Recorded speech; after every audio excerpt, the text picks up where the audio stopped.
by Hinchcliffe. Beardsley, and it's deflected off the goalkeeper and into the other corner. Hinchcliffe. Sharp! Yes! Grobbelaar had hands on it, but couldn't stop it going home. Burrows having to go back a long way, and look how Liverpool are being harried. But they still keep their cool. This is Beardsley. It's still Beardsley! Oh, what a goal! What a goal by Peter Beardsley!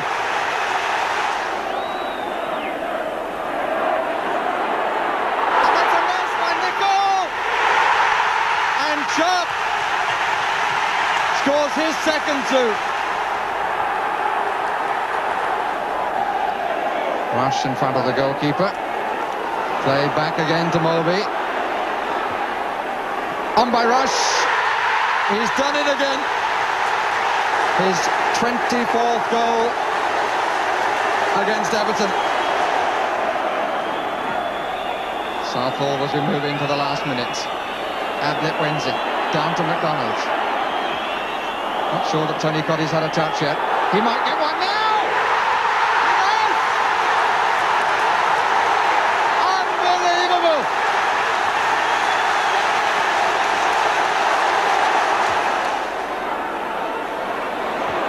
Three waiting, one of them is Hussein, and it's in from John Barnes. Newell. Hinchcliffe. Cotty! Unbelievable! Liverpool have given it away again. And that's the reason we're with you again tonight, Davis. You'll never see a better match than that, as Scouser said to me at the end of last week's Epic. Until next week. Well, it asks a lot, but in this city, as the resignation of Kenny Dalglish has proved, anything in football is possible. Selection continues to surprise, with no place in Everton's starting lineup for Tony Cotty, whose opportunism last week added to the moments sublime and faintly ridiculous, which gave us a night that Merseyside and football in general will never forget. Also, Pat Nevin, who was the star of Everton's show at Anfield in the first match, starts on the bench. Ronnie Moran sticks to the Liverpool side he picked for Luton last Saturday, save for the return after illness of Bruce Grobbelaar. And that means that Ray Houghton appears in the tie for the first time. David Burrows misses the match because of suspension. As the rules require, there's a change in the referee. After two matches, Neil Midgley gives way to Joe Worrell of Warrington. The conditions promise to be a little testing for defenders. We've had heavy rain for the last hour, and the pitch is quite wet on top. Keown with the first challenge. Slight hesitancy. Neville Southall having come out of goal. So an early corner to Liverpool. Beardsley moves into the centre of the 6-yard area. Steve Staunton to take it. Barnes on the near edge of the 6-yard box. Coming up from the back is Hussein. Mulvey. Staunton. Blocked by Mike Newell.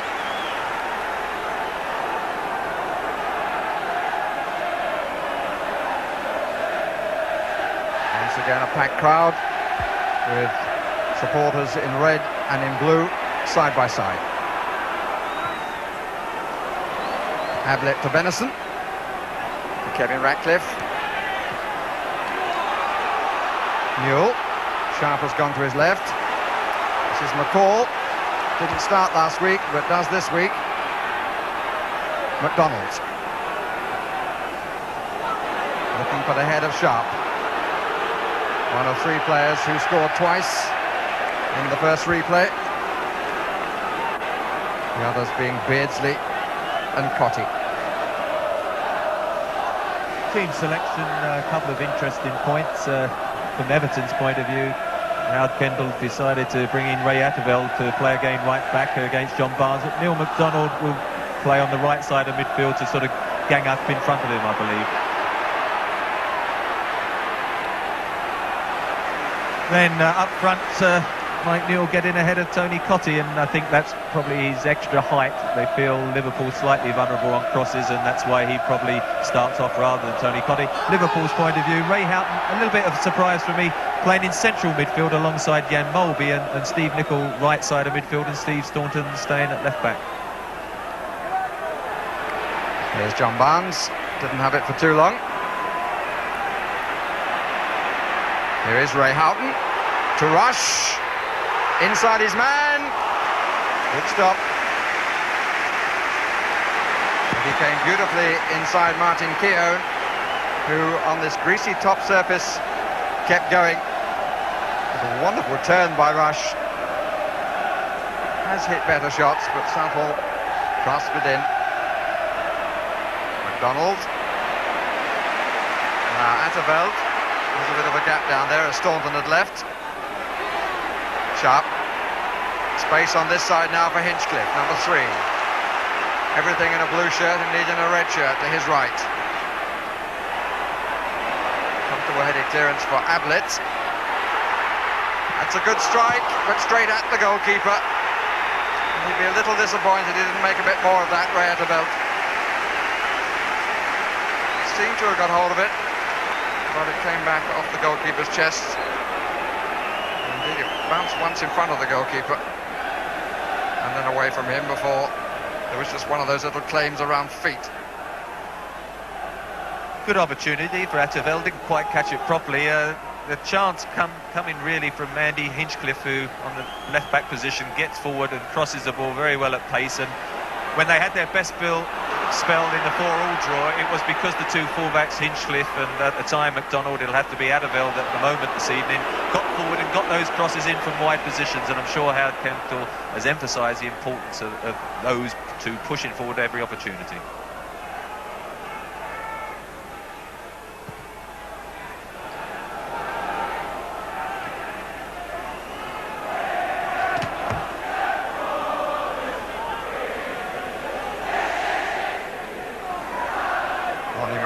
Leaning forward, but unlike Kenny Dalglish, she's quite happy to sit down.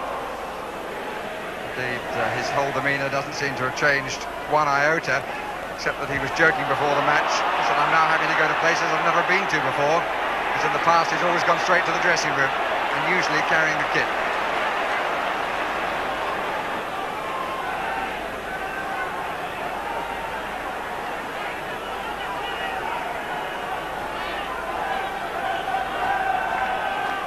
To take the free kick. On by Sharp and by Watson and Keown. It's a good stop. There's a hand up in the air and the follow-up gives Everton the lead. David Watson driving his way through. It was his shot initially, and then an extraordinary moment when Mike Newell had his hand in the air here trying to get to the ball, and it came out to Watson, got a little bit I think off Hussein, but found the corner. Everton in front in this 5th round tie for the first time. Great save initially by Bruce Grobbelaar from Martin Keown, and one of his centre-back teammates, David Watson, up there and followed up, crashed it in, and again came from a set piece really. The knockdowns, they are winning the ball in the air. Dave Watson, as you say, the second header, and at present that is just the start Everton wanted. Find themselves in front for the first time.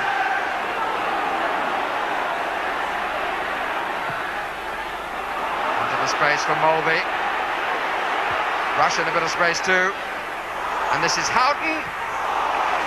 Barnes was waiting to pounce. Southall made sure that he wouldn't get the opportunity.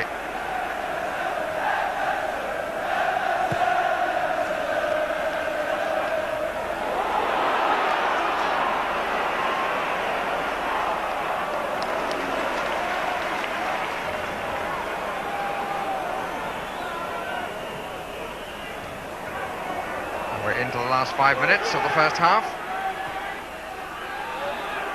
One goal scored in the 12th minute by Dave Watson for Everton. Ablett. Barnes. Seeing a fair amount of the ball, but not having any joy as yet. Usually double cover on him.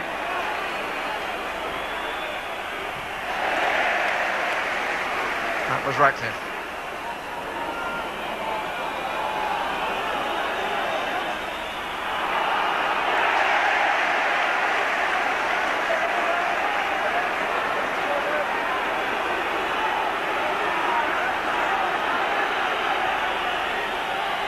Watson. Staunton.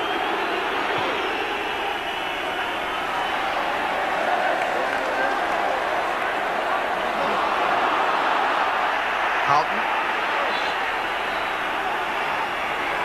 Beardsley. Barnes. Houghton's cross. Nicol coming in. Newell. And Newell will be very pleased to see Nicol pull that a bit. But it was a good attempt. Very venturesome as well to win the ball. And Steve Nicol wouldn't have realised the time he had there. He could have actually brought it down and hit it on the turn, and he hooked it quickly, and the frustration building up.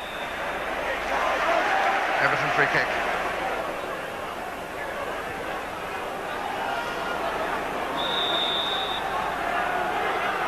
Ratcliffe.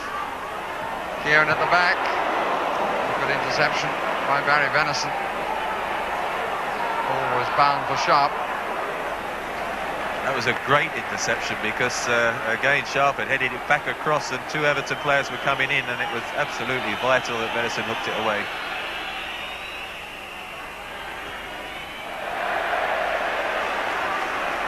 And the policeman has a mark on the yellow.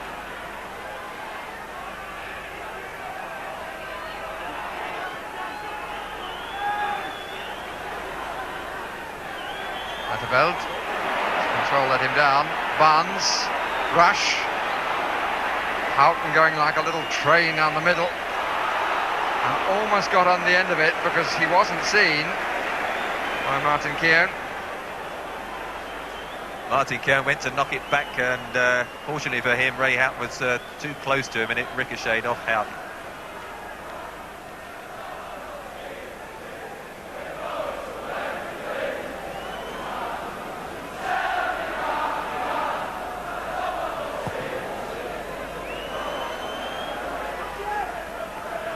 Atterveld. McDonald. Houghton.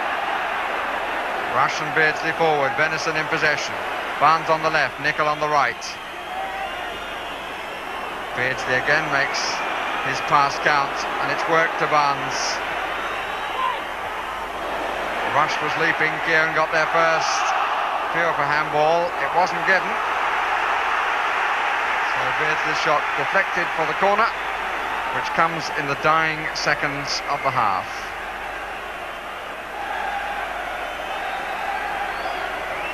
Now playing what Mr. Worrell has allowed.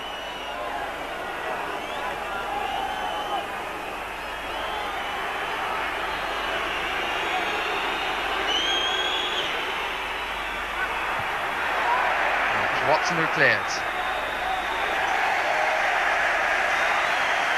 And that's the last header of the first half, but it was his header in the 12th minute which had the most telling effect in the half. The header caused confusion in the Liverpool defence, and from it came the right foot shot which gave Everton the lead.